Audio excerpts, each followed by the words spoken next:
Natural lang na tayo ay magka-crush, tayo bilang mga tao kahit in a relationship na tayo ay magkaroon ng paghanga. Oo, mula sa ibang tao outside of our relationship, pero dito nga ho papasok yung pagtitiwala naman. Oo, na dapat ano no, na dapat ibigay natin sa ating mga sarili kasi minsan yung sinasabi, ay nagawa ko yun, hindi ko alam na kaya ko palang gawin yung kaya mag-iingat tayo. You stay faithful, you stay true.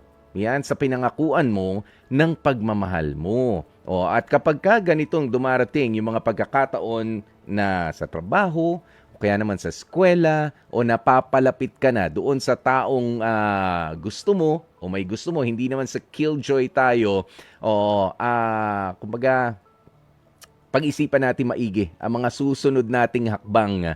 Hindi karuwagan at hindi rin katangahan ang medyo pag-atras.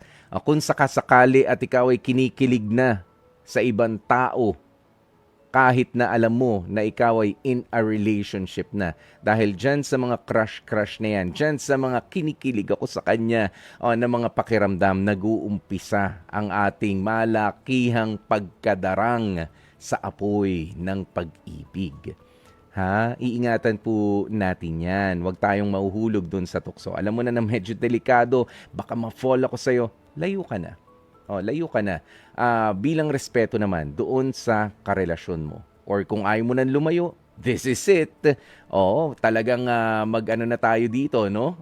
Mag-dive na tayo. Gusto kita. Feeling ko, nag-cheat na ako sa partner ko. Bitiwan nyo na yung partner ninyo. Bago nyo gawin